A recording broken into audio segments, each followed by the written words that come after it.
સણોસરાના લોકભારતીમાં શિક્ષણવિદોના સાનિધ્યમાં મોજ માણતા વિદ્યાર્થીઓ। લોક ભારતી અધ્યાપન મંદિર સણોસરામાં માત્ર ઉદ્બોધન કે અભિનય જ નહીં, અનુભૂતિ સાથે બાલવાડી શિબિરનો પ્રારંભ થયો છે। અહીંયા શિક્ષણવિદોના સાનિધ્ય સાથે તાલીમાર્થી વિદ્યાર્થીઓ મોજ માણતા રહ્યા છે। જીવનમાં પોષણ અને પ્રસન્નતા મળે એટલે કે મહિલાનો રાજીપો અનિવાર્ય રહે તે કેળવણી સાર્થક હોવાનું જાણીતા લોક વૈજ્ઞાનિક અને લોકભારતી સંસ્થાના વડા અરુણભાઈ દવેએ અહીંયા બાલવાડી શિબિર પ્રારંભે જણાવ્યું છે। તેમણે લોકભારતીના સ્થાપક નાનાભાઈ ભટ્ટના શબ્દો મુજબ લોકભારતીના વિચાર જે સ્વીકારે તેની લોકભારતી તેમ જણાવી આનંદ અને આજીવિકાનો સ્ત્રોત એક હોય તે સુખી એમ જણાવ્યું। બાળ કેળવણી સંદર્ભે વાત કરતા ભાવિ શિક્ષક વિદ્યાર્થીઓને મોજી અને ખોજી રહેવા શીખ આપી।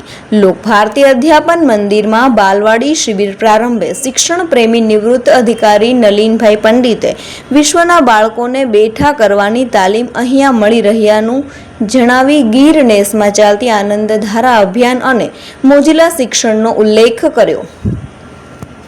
પ્રાથમિક શિક્ષણ વિભાગ શ્રેયાન અધિક્ષક કલ્પેશભાઈ પીપળિયાએ લોકભારતીને તપોભૂમિ ગણાવી અહીંયા ઘડતર અને ચણતરની થતી પ્રવૃત્તિ સાથે આ બાલવાડી શિબિરનું મહત્વ બિરદાવ્યું।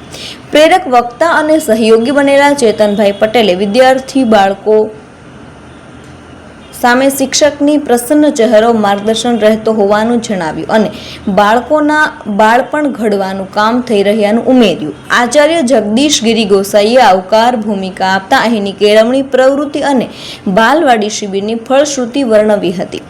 નાનાભાઈ ભટ્ટ, ગીજુભાઈ બાધેકા, મનુભાઈ પંચોળી વગેરેના સામાજિક મૂલ્ય ઉલ્લેખો સાથે લોકભારતી અધ્યાપન મંદિર સણોસરામાં માત્ર ઉદ્બોધન કે અભિનય જ નહીં, અનુભૂતિ સાથે 5 દિવસ માટે બાલવાડી શિબિર પ્રારંભ થયો છે।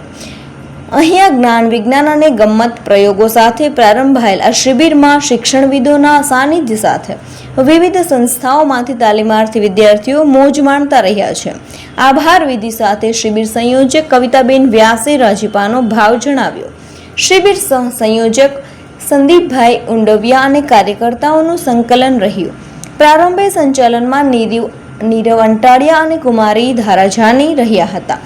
સંસ્થાના હસમુખભાઈ દેવમુરારી, રાજેન્દ્રભાઈ ખીમાણી, રાજેન્દ્રભાઈ ઉપાધ્યાય, કાંતિભાઈ ગોઠી, નીતિનભાઈ ભીંગરાડિયા વગેરેની પ્રેરક ઉપસ્થિતિ રહી હતી।